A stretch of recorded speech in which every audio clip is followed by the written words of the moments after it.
Formation of a concave lens. ये रहा हमारा कनकेव लेंस।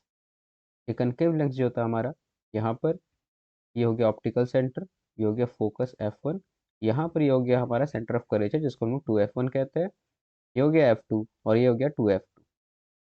अब यहाँ पर ये जो कनकेव लेंस होता है, यहाँ पे लाइट रेस किस तरीके से बिहेव करता है पहले हम लोग इसको समझेंगे और उसके बाद हम लोग रे डायग्राम ड्रॉ करेंगे। तो सबसे पहले देखिए, अगर हम लोग यहाँ पे पैरेलल लाइट रेस भेजते हैं ना प्रिंसिपल एक्सिस के, तो वो यहाँ पर क्या होता है कि जा करके डाइवर्ज हो जाता है और देखने में ऐसा लगता है कि फोकस से निकल रहा है।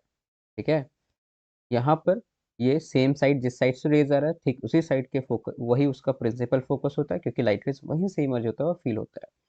तो ये F1 हमारा प्रिंसिपल फोकस हो गया है। तो जब लाइट रेज पैरेलल आता है तो वो डाइवर्ज होगा, ऐसा लगेगा कि फोकस की तरफ से इमर्ज हो रहा है। सेकंड केस अगर हम लोग देखें, तो अगर यहाँ पर लाइट रेज को हम लोग भेज दें फोकस की तरफ डायरेक्ट करते हुए ना, तो ये क्या हो जाएगा हमारा, ये पैरेलल होकर के बाहर निकलेगा। फॉर एग्जांपल यहाँ से अगर हम फोकस की तरफ डायरेक्ट करके लाइट रेज भेज दें, तो ये लेंस से टकराने के बाद में पैरेलल हो जाएगा। और एक थर्ड केस हम लोग यहाँ पे देखेंगे। ये सब कुछ हम लोग देख रहे हैं कि लाइट रेज किस तरीके से बिहेव करता है। इसके बाद फाइनल हम लोग समझेंगे आखिर कि इमेज फॉर्मेशन कैसे होता है। ये O है, F1, 2F1, F2 और 2F2।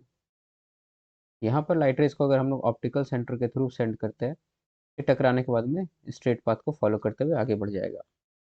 अब यहाँ पर हम लोग देखेंगे रे डायग्राम। तो रे डायग्राम में क्या होता है, यहाँ पर कनकेव के केस में सिर्फ दो ही केसेस हम लोग देखेंगे। एक, जब हम लोग ऑब्जेक्ट को रखेंगे एट इन्फिनिटी, और दूसरा हम लोग कहीं भी इन मिरर के लेंस के फ्रंट पे रखेंगे। ठीक है, तो पहला केस हम लोग समझते हैं, जब हम लोग ऑब्जेक्ट को रखने वाले इन्फिनिटी। तो हम लोग जानते हैं कि जब भी इन्फिनिटी से मतलब लाइट इन्फिनिटी पे ऑब्जेक्ट रखते हैं, तो हम लोग क्या एज्यूम करते हैं कि वहाँ से जो लाइट रेज आ रहा है वो पैरेलल लाइट रेज आता है। अब ये जो पैरेलल लाइट रेज आता है वो टकराने के बाद में क्या होगा, ये सारा पैरेलल लाइट रेज, यहाँ से हमारे ये पैरेलल लाइट रेज आया इन्फिनिटी से, ये टकराएगा तो ऐसा लगेगा कि फोकस से इमर्ज हो रहा है, और ये फोकस से इमर्ज हो रहा है। तो यहाँ पर अगर हम लोग ऑब्जेक्ट को रख देते हैं एट इन्फिनिटी, इमेज कहाँ बनेगा, एट F1 पर। साइज कैसा होने वाला है, काफ़ी ज़्यादा डिमिनिस्ड या पॉइंट साइज कह सकते हैं इसको। और नेचर कैसा होगा, ये इसका नेचर होगा, चूंकि एक्चुअल में लाइट रेज मिला नहीं है ना, तो ये हो जाएगा हमारा वर्चुअल एंड इरेक्ट। ये वर्चुअल एंड इरेक्ट हो गया। सेकंड केस अगर हम लोग बात करें, तो सेकंड केस जो होगा, हम लोग देखेंगे कि ऑब्जेक्ट को जब रखेंगे लेंस के फ्रंट पे कहीं पे भी, तो यहाँ पर देखिए क्या होता है। अगर हम यहाँ पे ये F1 है, ये 2F1 है, ये F2 है, और ये अगर 2F2 है, तो अगर हम लोग फ्रंट पे कहीं पे भी रखें, तो एक तो लाइट रे पैरेलल जाएगा। ये पैरेलल वाला लाइट रे क्या होगा हमारा ना, कि आ, यहाँ पर से ये डाइवर्ज होगा और ऐसा लगे कि फोकस से इमर्ज होता हुआ जा रहा है। दूसरा लाइट रे को हम लोग ऑप्टिकल सेंटर के थ्रू भेज देते हैं। ठीक है, तो हमारा इमेज जो है ना, वो जहाँ पे ये दोनों लाइट रेज मिलता हुआ दिखेगा, यहाँ पर इमेज का फॉर्मेशन हो जाएगा। तो ऑब्जेक्ट कहाँ रखे, anywhere in front of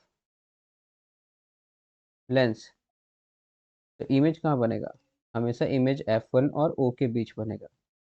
size कैसा होगा, स्मॉलर देन ऑब्जेक्ट होगा। ठीक है, स्मॉलर देन ऑब्जेक्ट। और नेचर कैसा होने वाला है, इसका नेचर जो होगा वो होगा वर्चुअल एंड इरेक्ट। क्यों, क्योंकि यहाँ पे एक्चुअल में लाइट रेज जो है वो आपस में मीट नहीं कर रहा है, इसीलिए इसका नेचर वर्चुअल एंड इरेक्ट होगा। तो आई होप कि ये सारा समझ में आया कि रे डायग्राम किस तरीके से फॉर्म हो रहा है। अगर इसके बाद कोई डाउट है तो प्लीज़ कमेंट सेक्शन में बताएं। मिलता हम लोग नेक्स्ट वीडियो में, तब तक के लिए टेक केयर एंड गुड।